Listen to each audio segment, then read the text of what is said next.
Bom dia. Nós vamos tratar nesse nosso encontro, nessa nossa aula, de um texto clássico sobre a formação do povo brasileiro, que é o texto do Sérgio Buarque de Holanda, Raízes do Brasil, né? E nós vamos nos concentrar no capítulo 5, principalmente, do Homem Cordial. E esse texto, esse livro, essa reflexão do Sérgio Buarque de Holanda, talvez tenha sido a primeira a trazer uma análise mais densa do Max Weber, né, para compreender esse fenômeno de formação dessa nossa cultura nacional, do brasileiro e da brasileira, né? Então, esse é um texto clássico. Ele é escrito antes dos donos do poder, né? Mas ele faz parte também de um conjunto de textos fundamentais para entender a evolução do nosso pensamento sobre o país, né? Principalmente sobre a política do país, né? Então, você tem o Gilberto Freire com Casa Grande Senzala, você tem o Caio Prado Júnior com Formação do Brasil Contemporâneo, que, junto com Raízes do Brasil, constituem clássicos, né, da nossa literatura de interpretação da nossa cultura em geral e da cultura política também, né?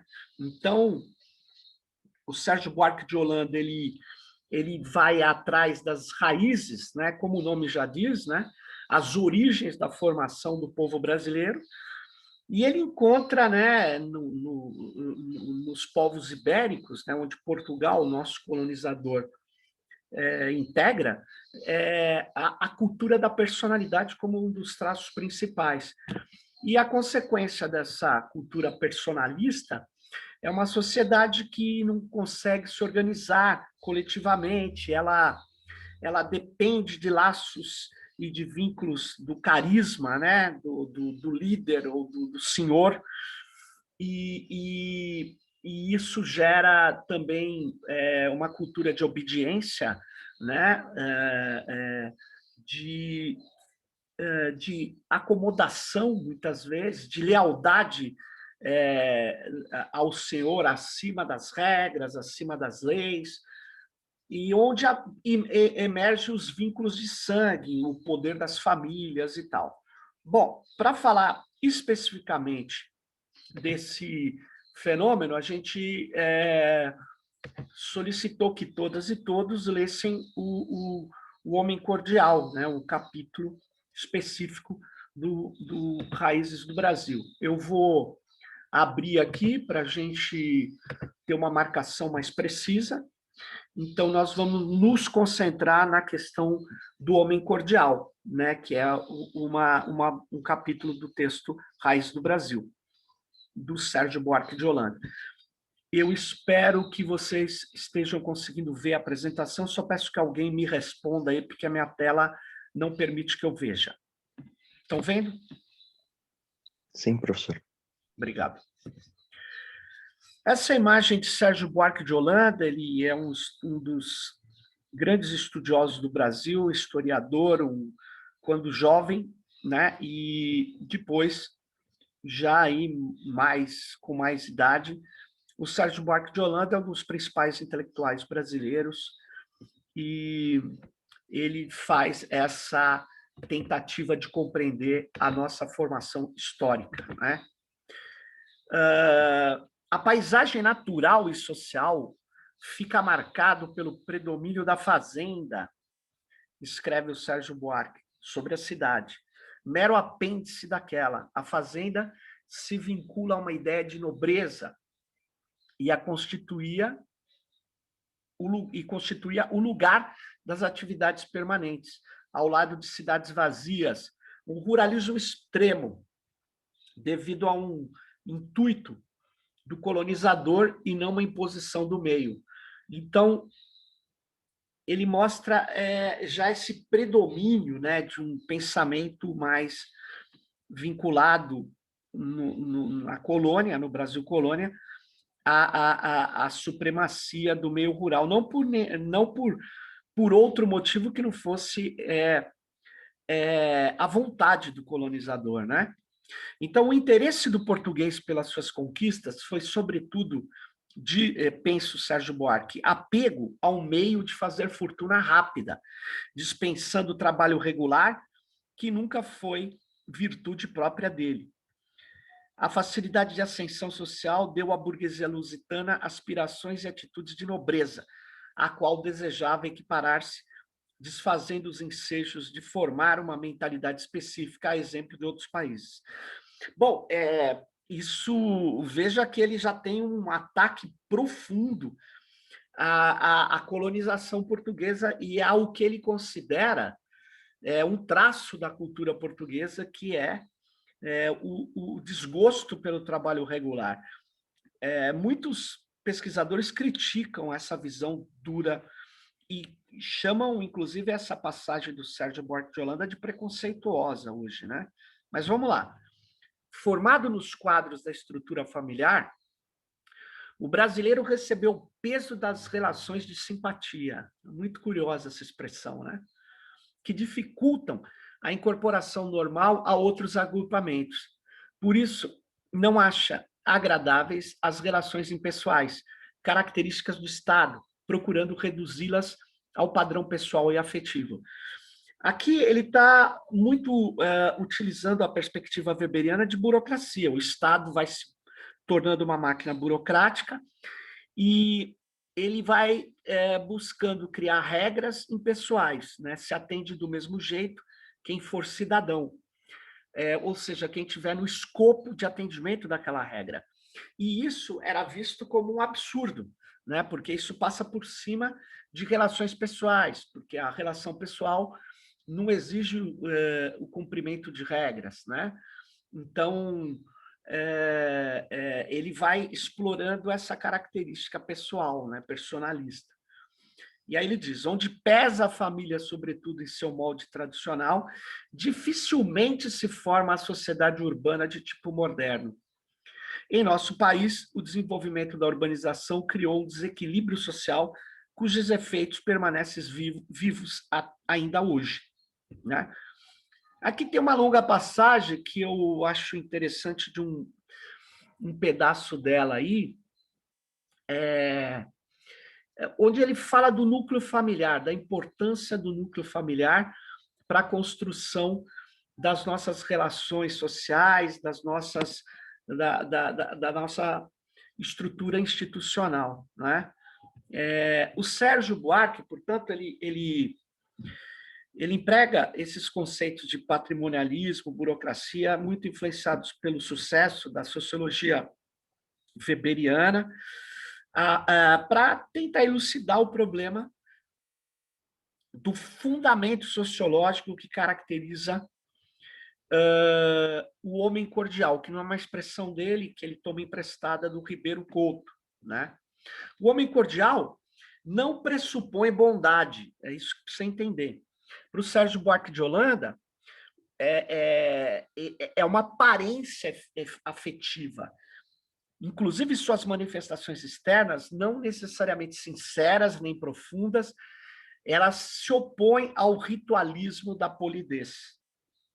Polidez, vocês sabem o que é, né? É você tratar as pessoas com deferência, com respeito, de maneira que muitos chamam de com alto grau de deferência, de educação, né? O homem cordial, ele é visceralmente inadequado às relações impessoais, né? Ele não gosta da relação, portanto, burocrática, né? Que é baseado na impessoalidade, que decorrem da posição e da função do indivíduo. Então, ele ele sempre quer dar um caráter mais de maior afinidade, de relacionamento pessoal. Portanto, essa intimidade ela tem que ser explorada nas relações sociais, né? Nunca a ideia das regras, da lei, nunca nada disso estaria acima das relações pessoais. Seria engano supor que essas virtudes possam significar boas maneiras. Presta atenção aqui, hein, gente? Isso não quer dizer civilidade. Para o Sérgio Buarque, antes de tudo, são expressões legítimas de um fundo emotivo, passional, extremamente rico e transbordante. Na civilidade, há qualquer coisa de coercitivo. Ela pode exprimir-se em mandamentos e em sentenças, né? Por exemplo, entre os japoneses, nos lembra Sérgio Buarque de Holanda, onde, como se sabe, a polidez envolve os aspectos mais ordinários do convívio social, chega a ponto de confundir-se, por sua vez, com a reverência religiosa. Já houve quem notasse este fato significativo de que formas exteriores de veneração à divindade no cerimonial shintoísta não diferem essencialmente das maneiras sociais de demonstrar respeito. Então, há todo um ritual, uma ritualística, né? Nenhum povo, lembra o Sérgio Buarque de Holanda, está mais distante dessa noção ritualista da vida do que o brasileiro. Na forma ordinária do convívio social e, no fundo, justamente o contrário da polidez. Essa cordialidade, ela pode, essa intimidade com todos, né, iludir na aparência. E isso se explica pelo fato de a atitude polida consistir precisamente uma espécie de mímica deliberada de manifestações que são espontâneas no homem cordial. É a forma natural e viva que se converteu em fórmula, em um padrão de conduta, né? Além disso, a polidez é, de algum modo, organização de defesa ante a sociedade. Detém-se na parte exterior epidérmica do indivíduo, né? Ele é como se fosse um faz de conta, podendo-nos mesmo servir, quando necessário, de peça de resistência. Equivale a um disfarce que permitirá, segundo Sérgio Buarque de Holanda, a cada qual preservar intactas sua sensibilidade e suas emoções. Por meio de semelhante padronização de formas exteriores da cordialidade, que não precisam ser legítimas para se manifestarem, revela-se um decisivo triunfo do espírito sobre a vida. Armado dessa máscara, o indivíduo consegue manter sua supremacia ante o social. Então, ele se coloca como se estivesse acima da sociedade com a máscara que ele consegue construir. Então, ele está sempre sorridente, sempre... Mas, no fundo, você não sabe o que ele está pensando, né? Você não sabe o que ele está sentindo. Eles têm que ter sempre essa marca da cordialidade, né? Então, efetivamente, a polidez, essa polidez específica, implica uma presença contínua e soberana do indivíduo. O Sérgio Buarque de Holanda, lá no capítulo seguinte, né, ele estuda as consequências da vinda da família real, entre outras coisas, mas principalmente que causou primeiro choque nesses padrões coloniais aqui no Brasil, né? Ao que se poderia chamar mentalidade cordial, estão ligados vários traços importantes, como a sociabilidade aparente, que, na verdade, não se impõe ao indivíduo e não exerce efeito positivo na estruturação de uma ordem coletiva, segundo o Sérgio Buarque de Holanda. Decorre desse fato um individualismo que aparece aqui focalizado de outro ângulo e se manifesta como relutância em face da lei que o contrarie. Ligada a ele, a falta de capacidade para aplicar-se a um objetivo exterior. Lei ora lei, vocês já devem ter ouvido falar uma série de coisas que esse individualismo, que é diferente do individualismo anglo-saxão, ou liberal, onde a sua liberdade termina onde começa a do outro, diz o jargão. Aqui não. Esse individualismo o coloca acima de tudo, inclusive da liberdade do outro, inclusive da regra, da lei, né? Então, ele cobra a lei para o outro, enquanto para ele a lei não deve ser aplicada. Retomando o problema dos intelectuais, o autor assinala agora a satisfação com o saber aparente, cujo fim está em si mesmo e por isso deixa de aplicar-se a um alvo concreto, sendo procurado, sobretudo, como fator de prestígio para quem sabe. Já que a natureza dos objetivos é secundária, os indivíduos mudam de atividade com uma frequência que desvém dessa busca de satisfação meramente pessoal. Então, ele diz que tem uma elite intelectual extremamente descompromissada, né, que só quer o saber erudito como deleite. Então, ela entende de tudo, ela fala sobre tudo. A gente viu um pouco isso numa obra que vai surgir posteriormente, certamente influenciada também pelas raízes do Brasil, que é do Raimundo Faoro, né? Quando ele também descreve coisas desse tipo, né? Bom, daí essa elite valorizar as profissões liberais, que além de permitirem as manifestações de independência pessoal, prestam-se a um saber ou ao saber de fachada. Devido à crise das velhas instituições agrárias, os membros das classes dominantes transitam facilmente para tais profissões ligadas da necessidade de trabalho direto sobre as coisas, que lembram a condição servil. Relacionando a tais circunstâncias, o nosso culto tradicional pelas formas impressionantes, o exibicionismo, a improvisação, a falta de aplicação seguida, tudo esse culto, né? O autor interpreta a voga do positivismo no Brasil como uma decorrência dessa última característica, pois o espírito repousava satisfeito nos dogmas indiscutíveis, levando ao máximo a confiança nas ideias, mesmo quando inaplicáveis. Na vida política, diz o Sérgio Buarque de Holanda, a isso correspondem o liberalismo ornamental, essa frase é brilhante, é um liberalismo ornamental, de ornamento, né? Para inglês ver, né?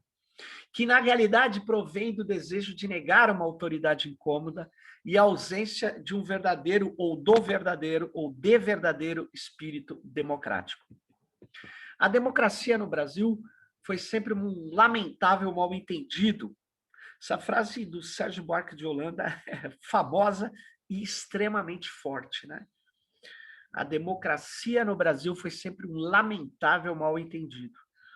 Uma aristocracia rural e semi-feudal importou essa democracia e tratou de acomodá-la onde fosse possível, aos seus direitos ou privilégios, mas só onde fosse possível, e não atrapalhar seus direitos e privilégios.